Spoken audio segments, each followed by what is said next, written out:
Hello बच्चों, class 9 how are you? Okay, तो बच्चों हमारा सेकंड लेसन स्टार्ट हो चुका था और उसका मोमेंटम पे वीडियो बना रहा हूँ मैं, न्यूटन सेकंड लॉ पे। तो उसको आपको ध्यान से पढ़ना है, न्यूटन सेकंड लॉ और मोमेंटम एक दूसरे में कैसे रिलेट करेंगे। तो सबसे पहले हम देखते हैं मोमेंटम क्या होता है। What is momentum? इसको हम की वर्ड से रिप्रेजेंट करेंगे। What is momentum? तो सबसे पहले मोमेंटम को हम एक चीज़ समझते हैं। मान ली कोई ऑब्जेक्ट है और ये रेस्ट में है, इसका वेलोसिटी 0 है। तो जिस ऑब्जेक्ट के पास कोई वेलोसिटी नहीं होती तो उसका मोमेंटम भी 0 होता है, इसका मास m था। तो इट मीन्स अगर ये बॉडी m है और इसमें हम कोई वेलोसिटी प्रोवाइड करा दें तो इन दोनों का प्रोडक्ट करके जो हमें मिलेगा वो इसके मोमेंटम की क्वांटिटी होगी। सो मेनली हम कह सकते हैं quantity of motion. Quantity of motion या मैग्नीट्यूड ऑफ मोशन जो होता है उसी को हम वेक्टर कहते हैं, क्वांटिटी ऑफ मोशन या मैग्नीट्यूड ऑफ मोशन। तो जनरली हम इसको जब लिखा करेंगे तो उसको लिखेंगे momentum is defined as the momentum is defined as the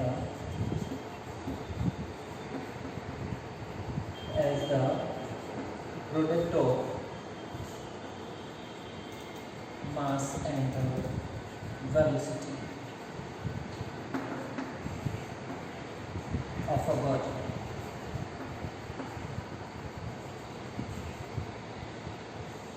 So it is called momentum.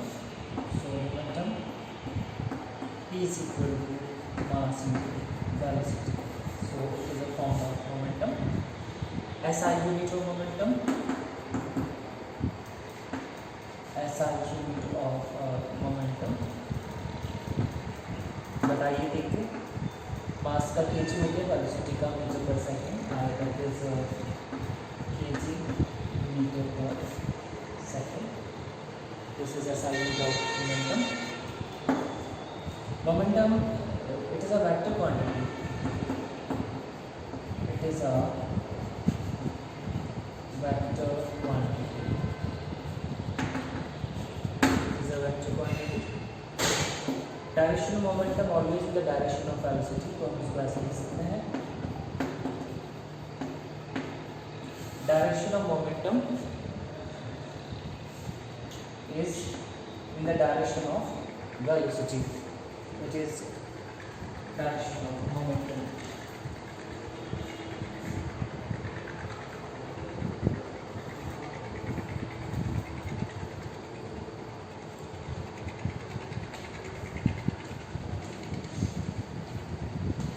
तो फॉर एग्जाम्पल मान लिया हमारे पास एक ऑब्जेक्ट है, उसका मास दिया हुआ है 2 kg और इसका वेलोसिटी मान लो 10 मीटर पर सेकेंड है। सो मोमेंटम कितना होगा? What is the momentum? तो ये गिवन था मोमेंटम का फॉर्मूला, मास इनटू वेलोसिटी। मास की जगह रखी 2 और इसकी जगह रखी 10। सो आंसर आ गया 20 kg metre per second.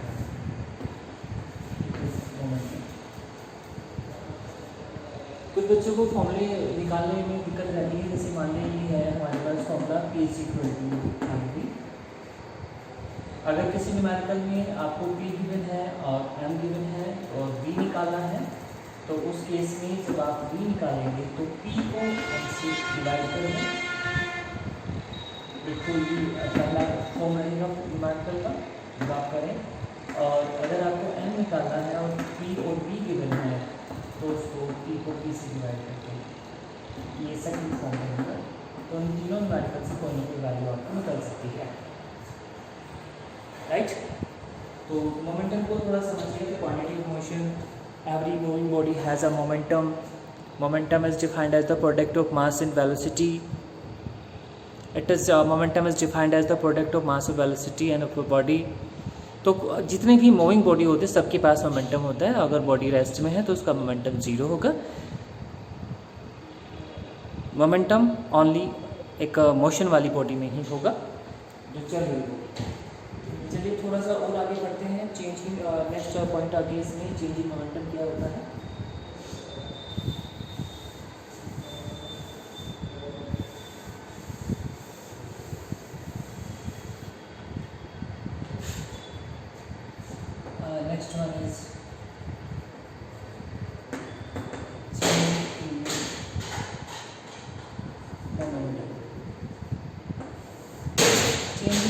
Momentum को हम डेल्टा मतलब चेंज ही होता है, चेंज इन मोमेंटम, इसका काफ़ी बड़ा रोल प्ले रहेगा।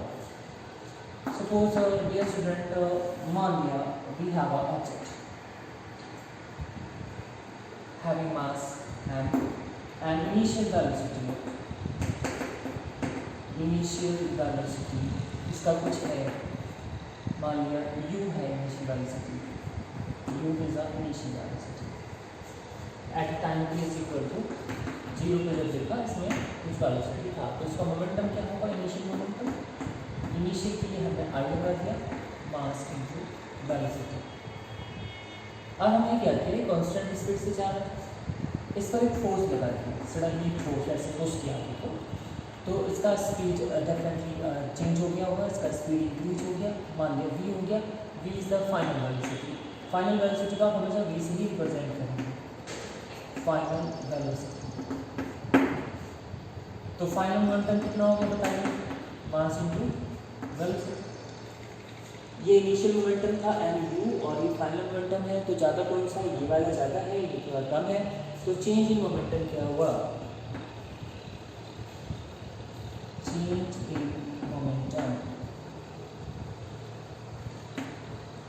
change in momentum is equal to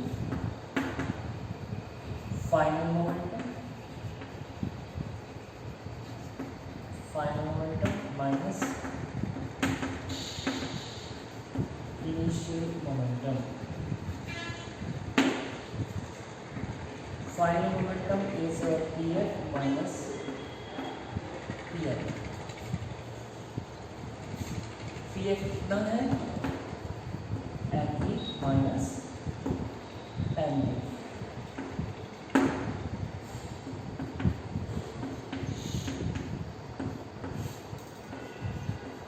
It is a change in momentum. Example क्या हो सकता है, suppose a body having mass m and initially moving with velocity 10 meter per second. After applying the force, its velocity becomes 20 meter per second. So what is the change in momentum? Suppose एक body है जिसका initial speed है 10 metre per second, और आपने इस पर एक force लगाया तो इसका स्पीड बढ़ के हो गया वेलोसिटी 20 मीटर पर सेकेंड, और इस बॉडी का मास था 5 kg। बताइए चेंज इन मोमेंटम कितना है, सोचिए करो उसको, initial 10, final 20, mass 5 kg। So what is change in momentum,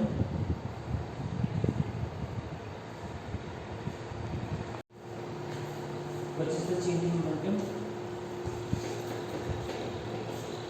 so delta p is equal to, अभी जो फॉर्मूला लिखा है ना पूरी वाला, मास की जगह रखी 5 और v की जगह रखी 20 और minus 10, so 5 multiplied 10, so answer is 50 kg meter per second. This is change in momentum, 50 kg meter per second. तो इस टाइप के क्वेश्चंस आएंगे बहुत सारे जिसको आपको सोल्व करना होगा। अब हम चलते हैं न्यूटन सेकंड लॉ। अब देखिए न्यूटन सेकंड लॉ आपको इतना समझ में आना है, अगर आपको ये क्लियर है तो इधर समझ में आएगा आपको। चलिए ऑब्जर्व करते हैं न्यूटन सेकंड लॉ।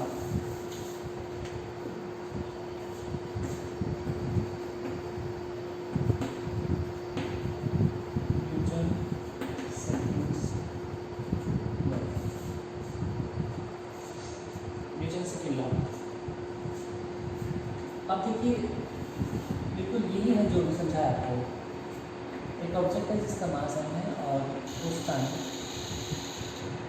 इसका इनिशियल वेलोसिटी u है और final velocity.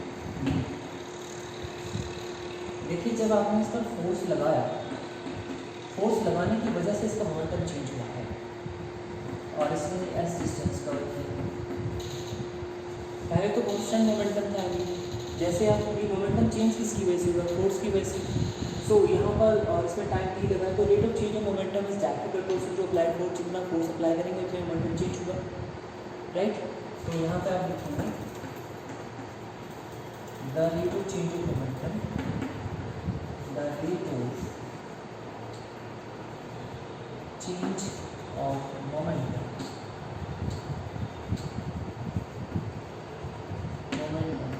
is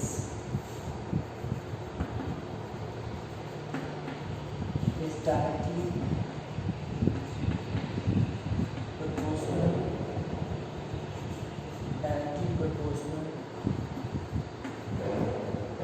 to the applied force।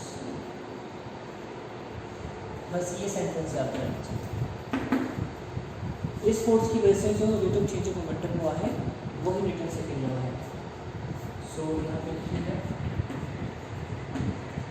applied force is directly proportional to the rate of change in momentum।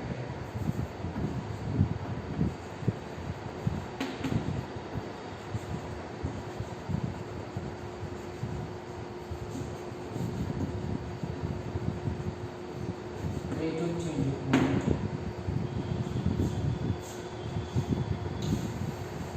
or we can write the form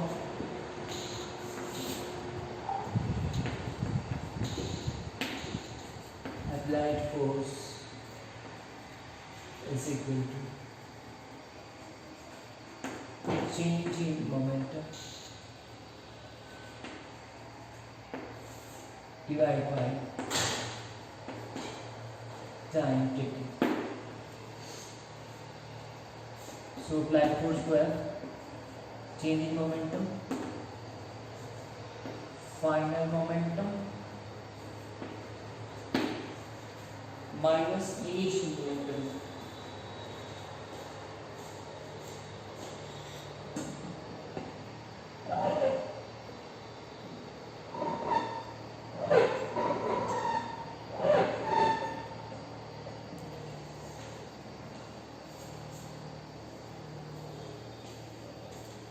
final momentum minus initial momentum upon time taken।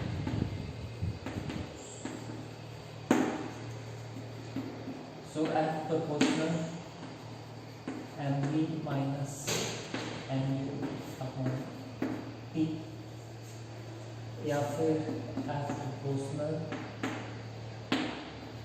m v minus u upon t। v minus u upon t is what? Acceleration।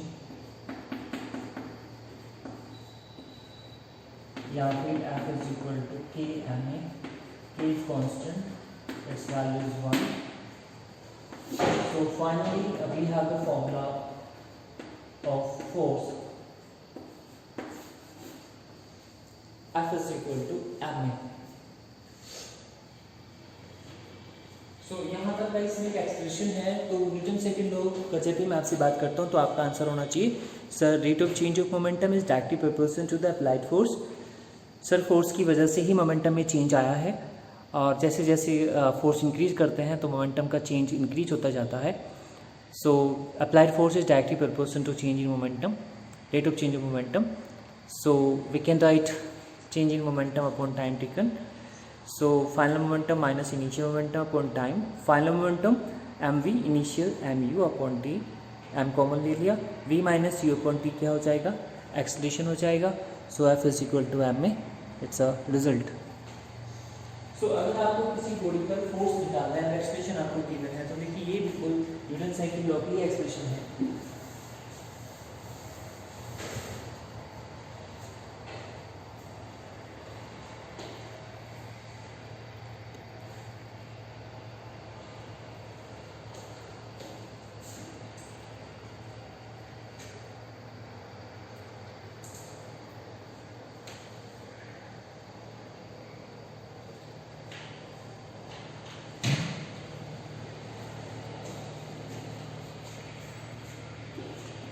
देखिए F is equal to m। किसी body का mass m given होगा, expression given होगा, आपको निकालना है तो आप इजीली यहाँ से निकाल सकते हैं। F is equal to m करके आप यहाँ से वैल्यू ले सकते हैं, राइट। तो ऐसा यूनिट ऑफ फोर्स क्या है?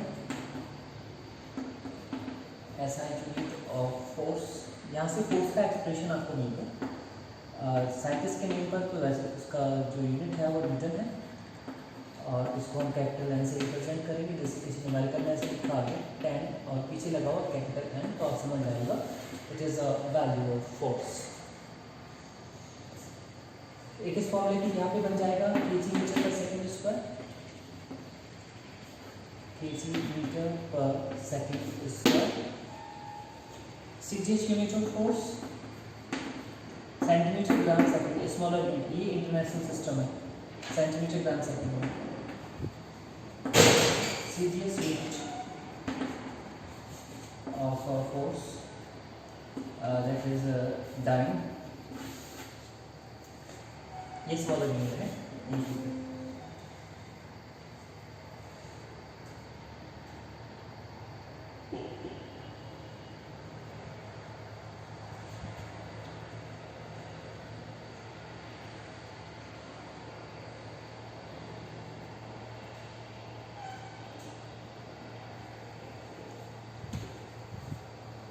Relation between Newton and dyne, relation between relation between Newton and dyne, 1 Newton is equal to 10 की power 5 dyne. It is a relation. So we have to remember that. तो आपको बच्चों जो भी आज पढ़ाया गया इसकी नोट्स बनाइए, डेट वाइज बनाइएगा। जो वीडियोस पहले आपके पास आई हुई हैं उनको अपने नोट्स में मेंशन कर लें, राइट। और वीकेंड पे इनकी नोट्स की कॉपी मुझे भेजते रहें PDF बनाकर लेसन वाइज, ठीक है। तो आज आपको यहीं तक करना है। Okay, have a nice